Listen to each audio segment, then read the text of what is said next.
নমস্কার বন্ধুরা, আপনাদের ইউটিউব চ্যানেল বং টিপসে আপনাদের স্বাগতম। আপনারা যদি চ্যানেলটি এখনও সাবস্ক্রাইব না করে থাকেন তাহলে এখনই সাবস্ক্রাইব করুন, জীবন বদলে যেতে পারে। প্রত্যেক মানুষই চায় জায়গা থাকলে তার বাড়ির বাগানে বিভিন্ন ধরনের গাছগাছালি লাগাতে, কিন্তু এটাও জানা খুব জরুরি কোন গাছগুলো বাড়ির জন্য শুভ ও অশুভ। জ্যোতিষশাস্ত্রে কিছু গাছগাছালিকে খুবই অলৌকিক বলে মনে করা হয়েছে। এই গাছগুলো ঘরে রাখলে অনেক ধরনের সমস্যা থেকে মুক্তি পাওয়া যায়। এই গাছ ও গাছপালা শুধু ঘরের বাতাসই পরিষ্কার রাখে না, বরং ধনসম্পদ, সমৃদ্ধি ও সম্মান বৃদ্ধি করে। তাই এই গাছগাছালিকে অলৌকিক বলে মনে করা হয়। যেসব বাড়িতে এই গাছগাছালি থাকে সেসব বাড়িতেই উন্নতি থাকে এবং জীবনে মঙ্গল ও ইতিবাচকতা আসে। বাস্তুশাস্ত্রে এই গাছ এবং গাছপালার সম্পর্কে বলা হয়েছে যে তারা সম্পদ, সুখ এবং সমৃদ্ধি আকর্ষণ করে। আসুন জেনে নিই এই অলৌকিক গাছগুলো সম্পর্কে। 1. তুলসী গাছ। হিন্দু ধর্মে তুলসী গাছকে অত্যন্ত পূজনীয় বলে মনে করা হয় এবং এই গাছটি বাড়ির উত্তর, উত্তর পূর্ব বা পূর্ব দিকে লাগান এবং প্রতিদিন এর পূজা করুন। ধর্মীয় বিশ্বাস অনুসারে ঘরে তুলসী গাছ রাখলে জীবনে সুখ শান্তি বজায় থাকে এবং অনেক ধরনের সমস্যা দূরে থাকে। তুলসী গাছকে ভগবান বিষ্ণু এবং মা লক্ষ্মীর সাথে সম্পর্কিত মনে করা হয়। ঘরে তুলসী গাছ রাখলে সৌভাগ্য বৃদ্ধি পায়, তাই একে শ্রী তুলসী বলা হয়। 2. শমী গাছ। বাড়িতে শমী গাছ লাগানো খুব শুভ বলে মনে করা হয়। এটি করলে শনির অশুভ প্রভাব থেকে মুক্তি পাওয়া যায় এবং ঘরে সুখ ও সমৃদ্ধি বৃদ্ধি পায়। শমী গাছ থাকলে ভগবান শিবের আশীর্বাদও পাওয়া যায় এবং চাকরি ও ব্যবসায় যথেষ্ট উন্নতি হয়। এই গাছটি বাড়িতে থাকলে পরিবারের সদস্যদের মধ্যে পারস্পরিক ভালোবাসা বজায় থাকে এবং সকল সদস্যের উন্নতি হয়। বাস্তুবিজ্ঞান অনুসারে বাড়ির দক্ষিণ দিকে শমী গাছ লাগাতে হবে। 3.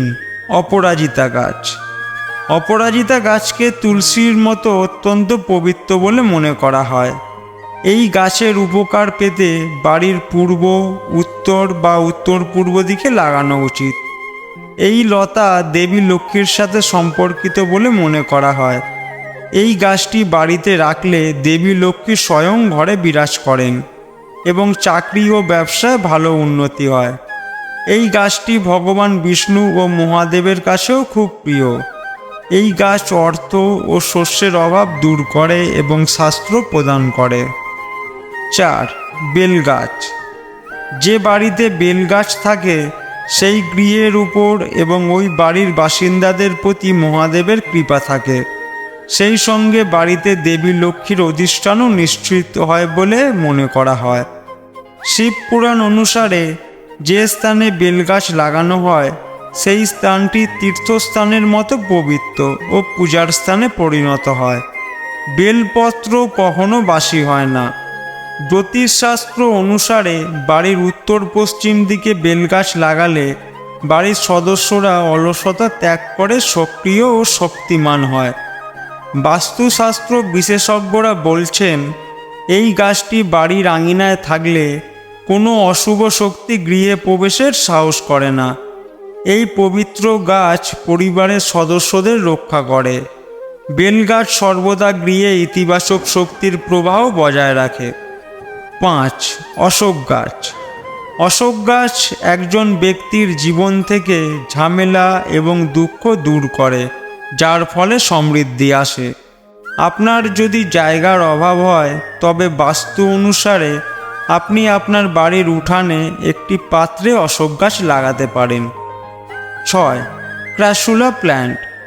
বাড়িতে একটি ক্র্যাসুলা গাছ থাকা অত্যন্ত শুভ বলে মনে করা হয় এবং এটি ঘর থেকে বাস্তু ত্রুটিগুলিও দূর করে। বাড়ির প্রধান দরজার ডান পাশে এই গাছটি রাখতে হবে। এই গাছ থাকার ফলে আর্থিক সমস্যা থেকে মুক্তি পাওয়া যায় এবং আয়ের নতুন উৎস খুলতে শুরু করে। এই গাছটি বাড়িতে রাখলে পরিবারের সদস্যদের মধ্যে স্নেহ বজায় থাকে এবং সম্পর্ক মজবুত হয়। এছাড়াও আপনার অগ্রগতিতে কোনো বাধা থাকলে তাও দূর হয়ে যায়। 7. Money plant. বাড়িতে মানি প্ল্যান্ট রাখা ভালো বলে মনে করা হয়। এর নাম অনুসারে এই গাছটি অর্থ সংক্রান্ত সমস্যা দূর করে। এই গাছের বৃদ্ধির সাথে সাথে সম্পদ এবং সম্মানও বৃদ্ধি পায়। জ্যোতিষশাস্ত্রে এই উদ্ভিদটিকে শুক্রের সাথে সম্পর্কিত হিসাবে বিবেচনা করা হয়, যা বস্তুগত আরামের অধিপতি। তাই মানি প্ল্যান্ট ঘরে সৌভাগ্য বৃদ্ধি করে এবং জীবনে নতুন শক্তি যোগায়। 8. নিম গাছ। নিম গাছ এমন একটি উদ্ভিদ যা ইতিবাচক শক্তিকে আকর্ষণ করে। নিম গাছের অনেক ঔষধি ও আয়ুর্বেদিক গুণ রয়েছে। অন্যদিকে জ্যোতিষশাস্ত্রেও এর অলৌকিক ক্ষমতার কথা উল্লেখ রয়েছে। জ্যোতিষশাস্ত্র অনুসারে নিম পাতার গুরুত্ব অনেক। নিম গাছ মঙ্গল গ্রহের সাথে সম্পর্কিত। বাস্তুমতে নিম গাছ সবসময় দক্ষিণ দিকে লাগাতে হয়। রবিবার সকালে সূর্যোদয়ের সময় জল দেওয়া হলে তা শুভ ফল দেয়। 9. কলা গাছ। কলা গাছ বাড়িতে লাগানোর জন্য সবচেয়ে উপযুক্ত বলে মনে করা হয়, কারণ এটি পবিত্র এবং পূজাও করা হয়। শাস্ত্র অনুসারে কলা গাছ বাড়ির বাস্তুর জন্য ভালো, কারণ এটি ভগবান বিষ্ণুর প্রতীক। বৃহস্পতিবার ভগবান বিষ্ণুর দিন বলে মনে করা হয় এবং লোকেরা প্রায়শই এই দিনে ভগবান বিষ্ণুর সাথে কলা গাছের পূজা করে। অতএব এটি বাস্তু অনুসারে বাড়ির জন্য সবচেয়ে শুভ উদ্ভিদগুলির মধ্যে একটি। বাস্তুমতে বাড়ির উত্তর পূর্ব দিকে কলা গাছ লাগাতে হবে। 10. জুঁই গাছ। জুঁই গাছের একটি গন্ধ রয়েছে যা কয়েক সেকেন্ডের মধ্যে আপনার মেজাজকে পরিবর্তন করতে পারে। এই উদ্ভিদের একটি উপকারিতা হলো এটি উদ্বেগ ও মানসিক চাপ কমায় এবং ভালো ঘুমে সাহায্য করে। বাস্তুশাস্ত্র অনুসারে জুঁই গাছ ইতিবাচক শক্তিকে আকর্ষণ করে এবং সম্পর্কের মধ্যে ভালোবাসা বাড়ায়। এটি দক্ষিণমুখী বাড়ির জানালার কাছে রাখতে হবে। বাইরে রাখা হলে পূর্ব, উত্তর বা উত্তর পূর্ব দিকে রাখতে হবে। 11. ল্যাভেন্ডার উদ্ভিদ। ল্যাভেন্ডারের গন্ধ খুবই আকর্ষণীয় এবং এটি মানসিক চাপ কমাতে সাহায্য করে। এটি মনের শান্তিও প্রদান করে। এই উদ্ভিদ ইতিবাচকতা নিয়ে আসে এবং মনকে শান্ত করে। 12. Snake plant. বাস্তু অনুসারে স্নেক প্ল্যান্ট ইতিবাচক শক্তির উৎস। জানালার কাছে রাখলে এটি অক্সিজেন টেনে নেয় এবং ঘরের ভেতরের বায়ুমণ্ডলকে শীতল করে তোলে। এটাও বিশ্বাস করা হয় যে এটি ঘরের ভিতর থেকে ক্ষতিকারক টক্সিন বের করে দেয়। 13. নারকেল গাছ ও বাঁশ গাছ। নারকেল গাছ ও বাঁশ গাছ তাদের আকর্ষণীয় সৌন্দর্য এবং বহুমুখিতার জন্য পরিচিত।